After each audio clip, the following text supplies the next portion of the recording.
Well, good afternoon. It's been a long time since we've flown. Date today is August something or the other. I ought to probably know that. Probably. Message. What do we got today? Tell me what day it is. August 20th. Okay, so it's August 20th. We haven't flown since, actually, since I left for Oshkosh, which is at least 3 weeks ago. Got back from Oshkosh 3 weeks ago. And haven't flown since. What happened? Yet another service bulletin. Fresh off the tail service bulletin, which was found by some high time airplanes somewhere, just 2 of them. We just got a service bulletin, and this is not from Vans. This one's not from Vans. This is from Sensenich, who makes that composite propeller that's, pretty critical function. And they found, I guess, anywhere between 1 to 3. I'm not sure the count is certain right now. Those are 2 independent blades. That's not one big solid chunk of metal propeller. It's 2 independent blades held together at the middle by a pair of clamshell hubs. And on those clamshells, they found cracks. I think they had found one that had a pretty significant crack, and there was another guy taking his off where it cracked all the way through. So a sample set of 2 or 3 airplanes is not large, but the propeller is one of the more critical things on the airplane, just like the tail. Actually, everything on the airplane is important, but some things are more important than others, and propeller's a pretty big one. We need that to keep going. So we had choices. They always give you choices, but they're typically the Hobson variety. Hobson's choice? I have to look that up. The choices were pull it all apart and do an inspection to make sure it's not cracked, and if it's not, keep doing that every 50 flying hours. And I went ahead and did that. Now that's not as easy as it sounds. Because they're separate propeller blades, there's nothing that really keeps them at the same pitch, and you really want them to be at the same pitch. You don't want one side pulling harder than the other. So to loosen up the bolts, to get back behind there's a plate back there that holds the spinner on, or part of what holds the spinner on. You got to take that off to really get a good look at that hub. And when you do that, there's the possibility, very, very, very likely, that those blades move a little bit. So you have to go through the whole digital level thing of getting them all lined up again within 1/10 of a degree. And it's like balancing the carbs. It's not physically hard to do, but it's very fussy in particular, and it's a lot of, oops, I tightened this up and it changed, and I got to loosen this and tighten this and back and forth. So it's not really fun, but it's done. Your other option is the one I chose, which is to go ahead and buy a newer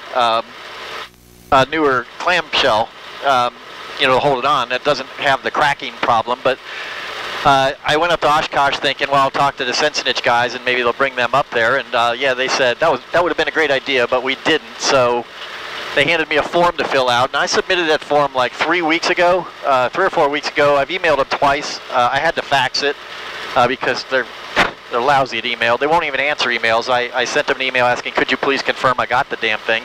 But I'm on the waiting list for that part, presumably. But, I mean, 50 hours is a long time, and this is going to be the first of the 50 hours. I've got a little piece of masking tape here telling me that when I get to Hobbs 337, my math right on that? Yeah, that sounds about right. That's when I'm going to be due to check it again. Actually, it might be 327. I might want to check my math a little bit later. It's what are you going to do? Anyway, I've got a little note there to remind me to check it 50 hours, but I really should have that replacement part by then, so I'm not going to worry too much about it. So just another service bulletin. It seems to be almost routine with this thing now. It is a little sapping of my motivation at times. But between that and just other stuff that I've had come up, just really haven't had a chance to get out in the airplane. So this will be the first time flying in probably a month. So this is really just, first of all, make sure you got to run the engine. I hate leaving the engine sit that long, so I've got to run the engine. And I want to get out and fly, so I remember how. So today I'm just going to be stooging around a little bit, getting familiar with the airplane again. It shouldn't be too difficult. It's only been a month. That's not that big of a deal. But just generally getting back into the flying. So we're not really going anywhere. Just going to go fly around a little bit. So I got to get through my pre-flight checks here. I'll probably plug in Madison County, so I've got a destination, and I got a taxi out to the runway. So I'll check in with you then. So going to do a pretty lengthy run up here. Usually do after I've worked on the airplane. The other thing I didn't mention about the propeller, so you do have to get those blades at within 1/10 of a degree of pitch of each other. But the other thing that happens whenever you touch them is you can get them equal to each other, but you may not get them to where they were before. So I've got this set pretty much where I want the pitch to be, where I don't redline at full throttle and yada yada. So you can, anytime you touch them, it's going to change. And it may be like, I really hate this, or I can live with it, but I just hate touching things. You do it every year at annual, you torque them to make sure they're correct and everything. And I mean, it's not that big of a deal, but I just thought if there's a permanent solution, I'd prefer to have it. So we're on our before takeoff tracks. Brake set, flight controls free and correct. Yep. Fuel quantity, we got 8 gallons. Trim set for takeoff, that is done. Flaps are up. Canopy is latched. Let's get on down here. Engine run up. We got our temperature, throttle 4,000.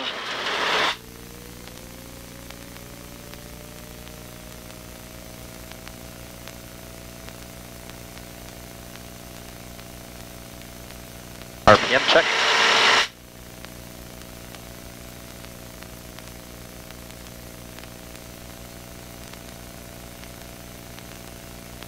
Okay.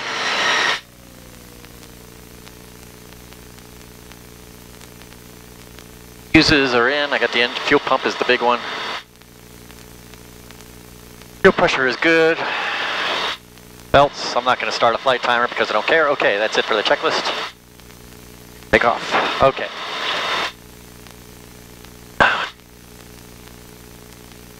Alright, let's take a minute to think what we're going to do here. Go to tower frequency. And we're going to head off to the west. That's all good. I also didn't mention under propeller that I did talk to the Sensenich guys, and they said if one of those hubs, even if it was to crack completely through, top to bottom, all the way in half, you're not going to lose a propeller blade. They're going to loosen up a little bit, so you're going to get some vibration as they kind of flop around, and it's probably severe vibration. I can't imagine it's light, but you're not going to lose a propeller blade, which is important because if one blade goes, the whole engine's going to go. Now you just got one blade out there flinging itself around. The whole engine's going to tear the airplane to bits. So it's not quite as scary as it sounds, but it's still not a good thing, and it's still going to get fixed. So we're just about ready to go here. Fulton Tower, experimental 284 Delta Golf, ready for takeoff runway 22 at Alpha 5, runway 4 at Alpha 5, departing VFR westbound. Experimental 284 Delta Golf, Fulton Tower, runway 4, turn left on course, clear for takeoff. Clear for takeoff, runway 4, left turn on course, 4 Delta Golf. Sounds like he's talking through a handheld, which happens a lot. They have trouble with the radios here.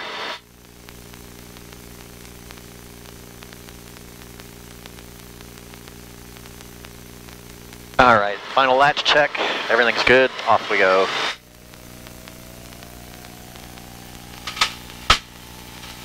Propellers are still on the airplane.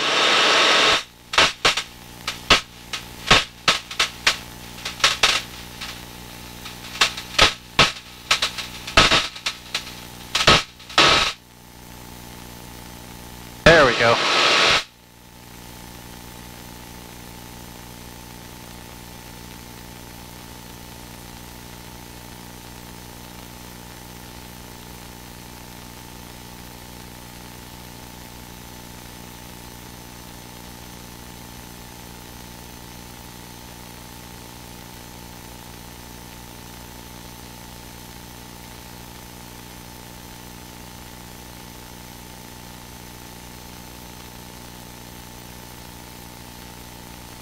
Autopilot.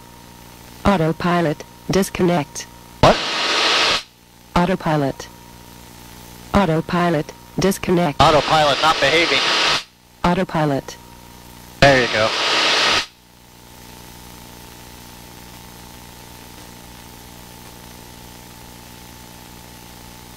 Well, it seems to be working well. Not any reason that it should, but, you know.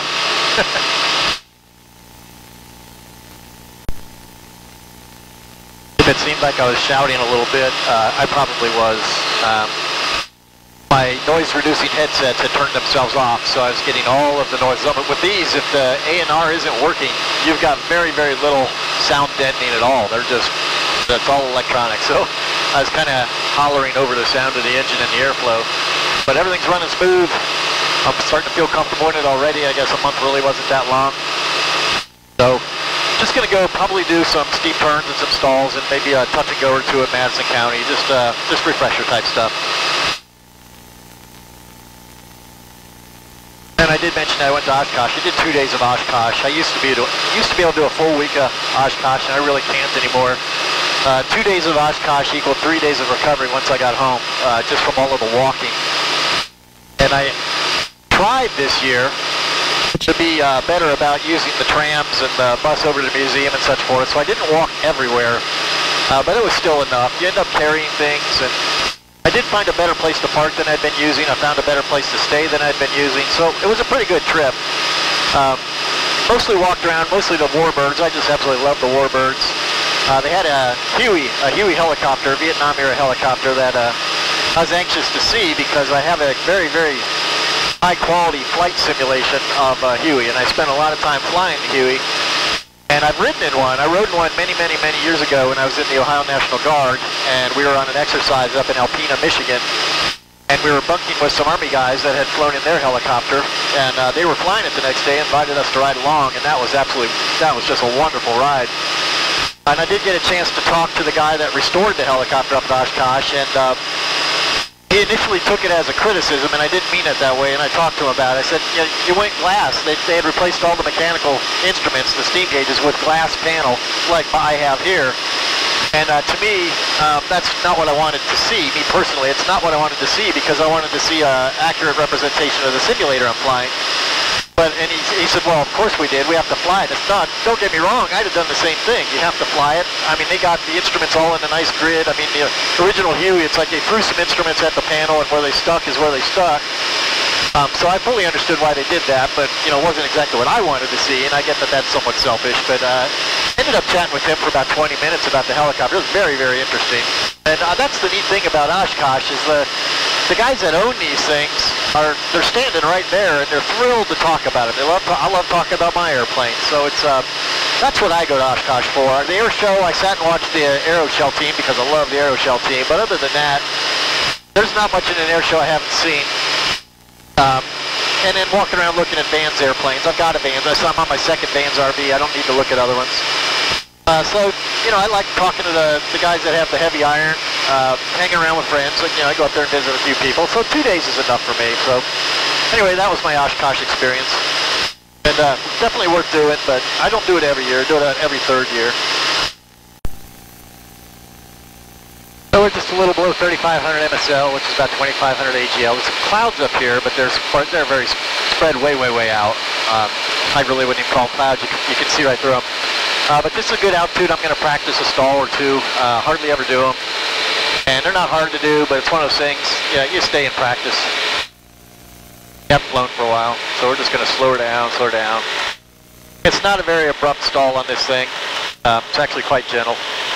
But it insists on dropping the right side wing. Every single time it's going to, no matter what I do with the rudder, that right wing is going to drop first. So here we're at 52, 50, 49, 47, 46, 45, 44. There's the stall warning. 42, 41. About 42 knots, 43 knots. Still not really in the stall. There it goes. And there's that right wing drop. And it just does that automatically.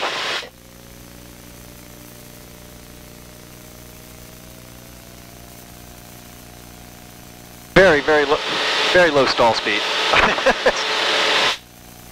Just park it up here. So I lost 200 feet on that one, which is not terrific. Climb back up and do it again. But these clouds, I don't know when I'm going to dunk into one of these things. It's just hazy. It's kind of a haze layer with little puffy clouds in it.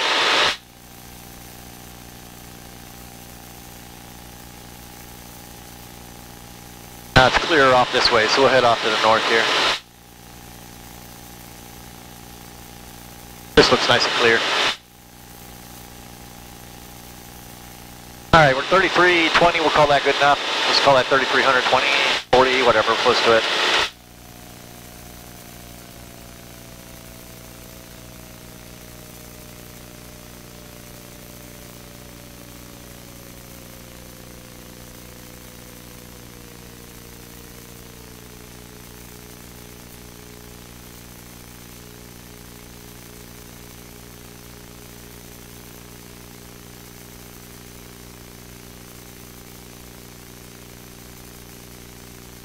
Burble, burble, burble. Burble, burble.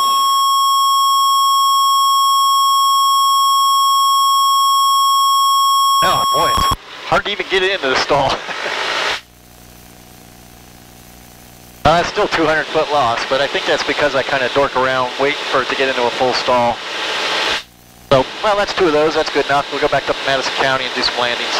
That's this way. 2, 3, Zulu, weather, wind, 1, 2, 0, at 7, visibility, Okay, 1, 0, clear, below, 1, 2,000, temperature, 2, 6 Celsius, dew point, 2, 1, altimeter, 3, 0, 0, 1, remarks, density altitude, 2,005. All right, we're already set up to enter a left downwind to 9, and the wind is favoring that, so that's all perfect. I just need to make it happen.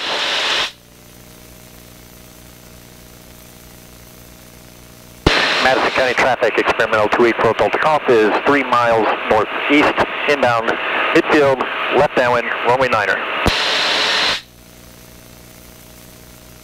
That sounded about right. It was complete anyway.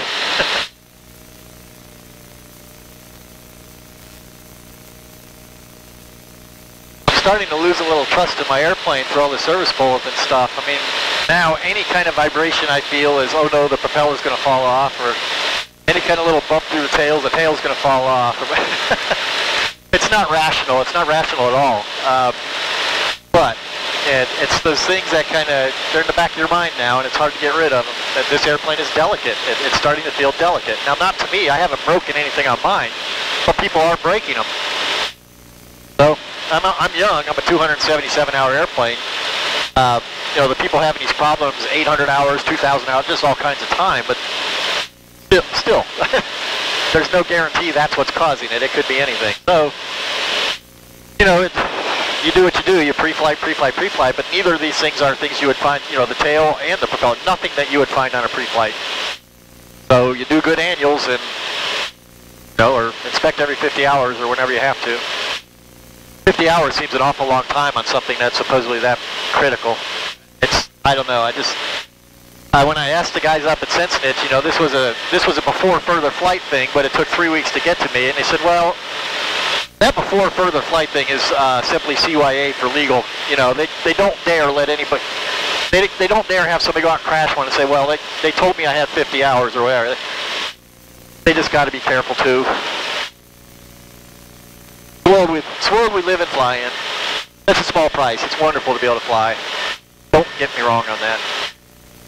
All right, we're just about to our midfield downwind. Gonna fly right over I-70 here. I drove it yesterday. I'd rather be flying over it than driving it. Oh, that's a coming soon. Here's a coming soon teaser for a video. My dad has racehorses, standard bred trotters, and of course they get exercised every day. They take them out and jog them. And I asked his trainer if how long would it take to learn how to, you know, jog one of these horses, just ride behind it on the little sulky and just trot it around the track. And she said, anytime you want. So I'll try to get some video of that. That'll probably be a week after this coming week.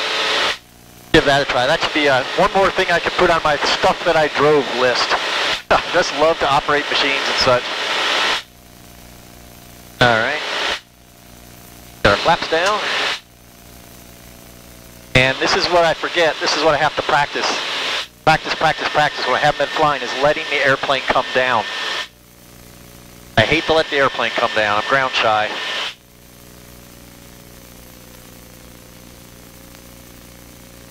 I'm also way out, way out. This is a very long base, so that should help.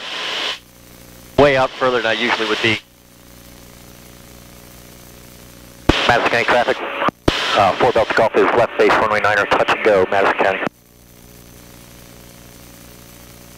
The other thing I forget how to do is talk on the radio.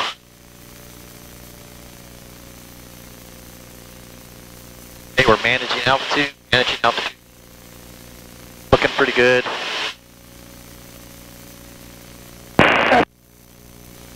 7476 November, entering left downwind for landing runway 1. Okay, I don't know what airport you're at, but I don't have a runway 1 in front of me, so you do whatever you want. Alright, Massey lights say we're high, that doesn't matter. I think it looks pretty good where I'm sitting. Won't have to slip it anyway. There's my lights. There's my red light. Should get one more. Crosswind from the right. Not much of one.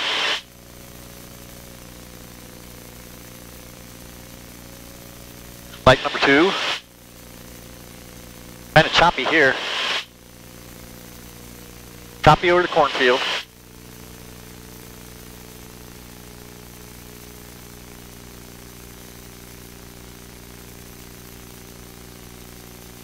Off the center line. Not on the center line at all.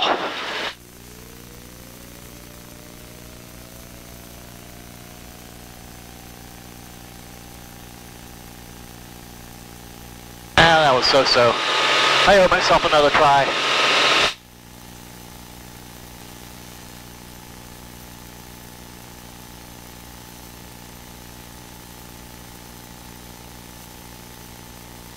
I feel that nose strut wobbling.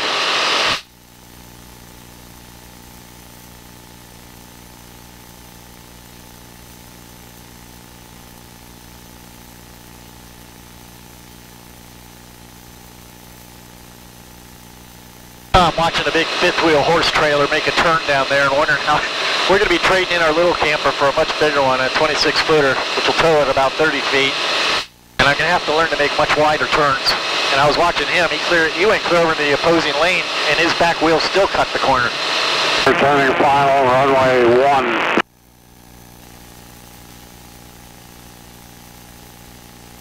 Madison County traffic, Florida Delta Golf, midfield left downwind 9er, touch and go, Madison County. Traffic. That's probably just me. Yep, there it went away. That's my false alarm that I get.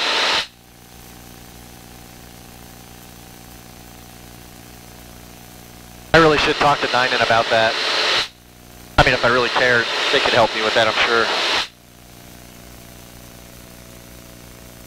I guess I haven't updated. I don't think I've done the last 2 firmware updates, so really that would be unfair to call them without making sure it wasn't already fixed in an update.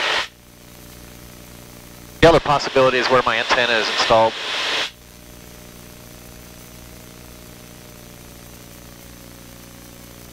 Alright, nobody out there. Nobody out there.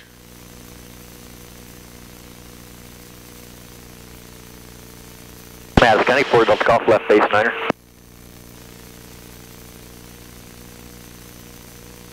I guess I didn't repeat by Madison at the end of that. Be aware of.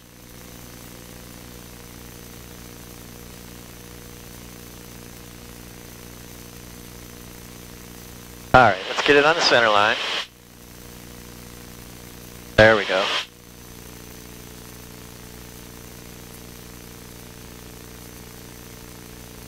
Let it drift back in.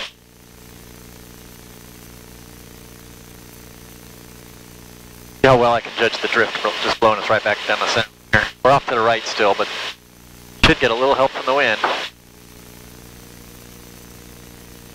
Looking like it's going to work.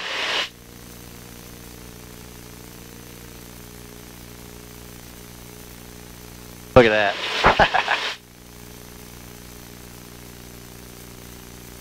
A little more flare this time. Whoop, that's too much. Come on. There it is. Glass. Glass smooth. We're out of here. That trim back down. Go.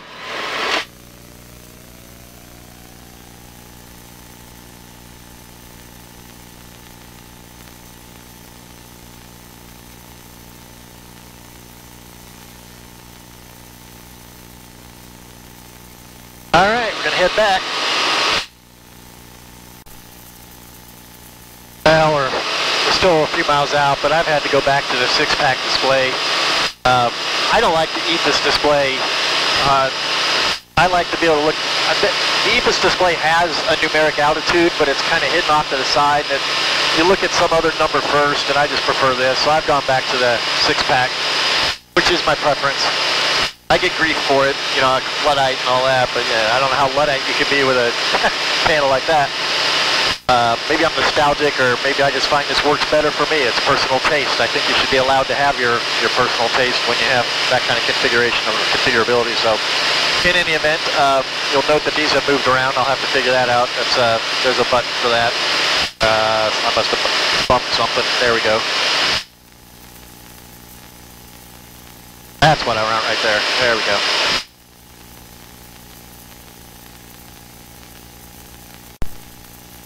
I keep coming back to this propeller thing. You know, I was waiting to get that settled before I arranged for, trotting the racehorse, because the trainer is doing me a fairly big favor by letting me do that. And I'm going to offer her an airplane ride. And I wanted to fly the airplane first. I worked on it. And after I've worked on it, I want to be the first one to fly it. And I generally want to do that alone. So that's out of the way. And I'm sure if I make it through this third landing, I'm pretty sure that's all come back to me. And the airport is open again. That airport was closed until mid-July. So that's we're all set to go. So we're just going to have an exchange of let her fly in the airplane, and I'll talk the horse.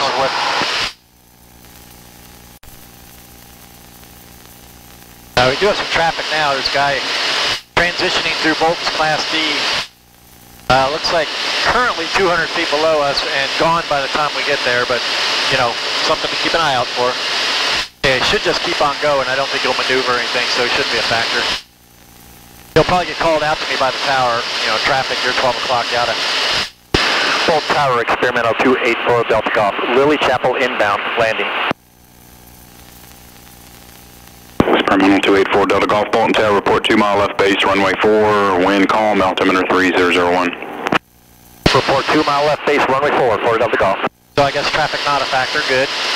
He agrees.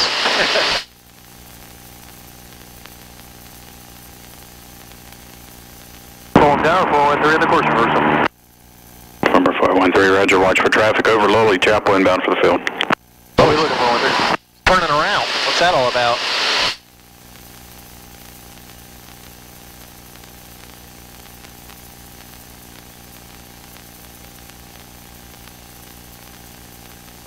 I'm having a hell of a time seeing the airport today.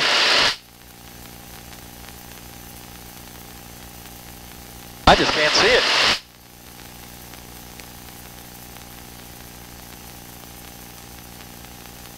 Highly unusual.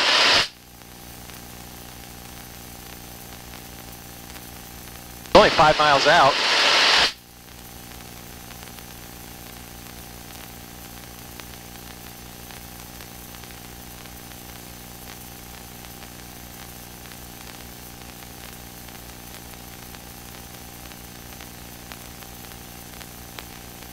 That traffic, 400, okay, he's turning, he's 400 above me, but turning.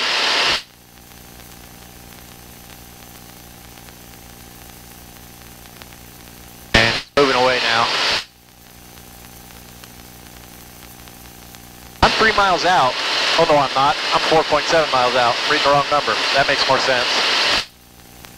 There it is. That made all the difference. I was reading the time left, not the miles left. That's rust. Smooth out the rust. Airport in sight.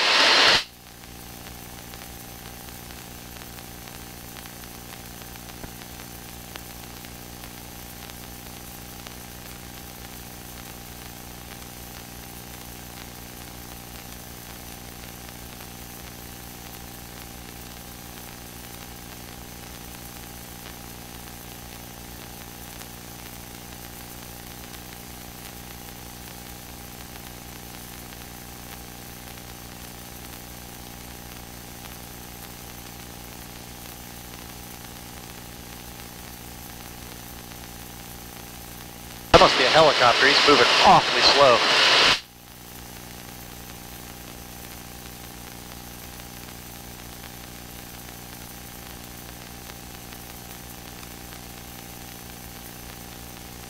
I can see him.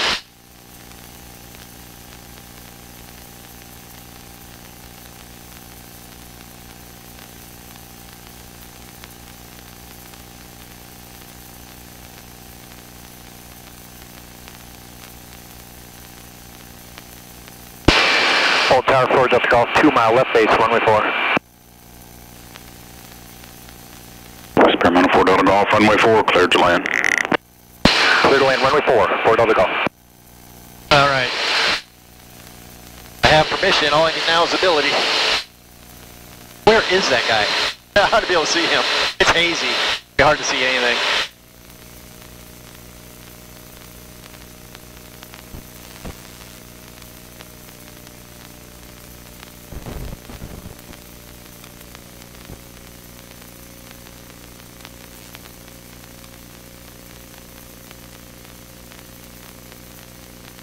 Right off my nose.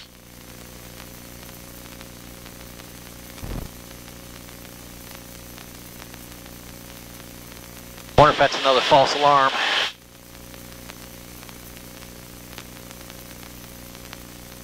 Right there.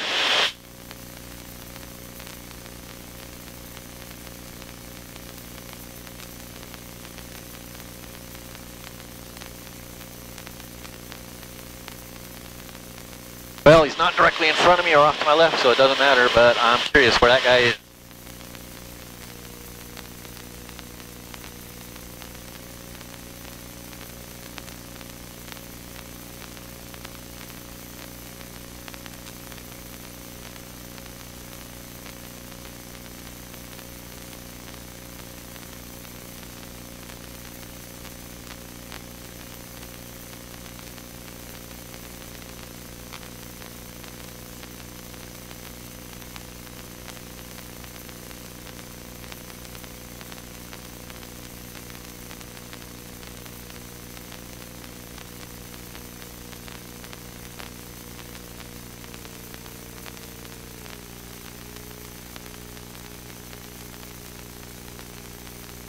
Bolt Tower, helicopter 90222 Fox, I'm 5 southeast 1000, request permission, enter, land direct to hangar 2, full stop.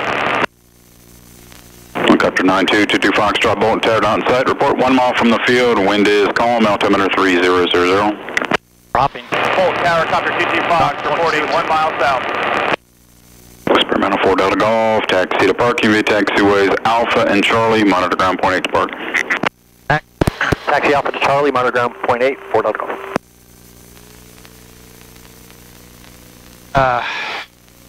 See, monitor ground point, I don't know. I'm just making stuff up as I go here. All right, well, we survived. Propeller's still on the airplane, near as I can tell. I can't really count the blades as they go by. But next time we'll actually be going somewhere.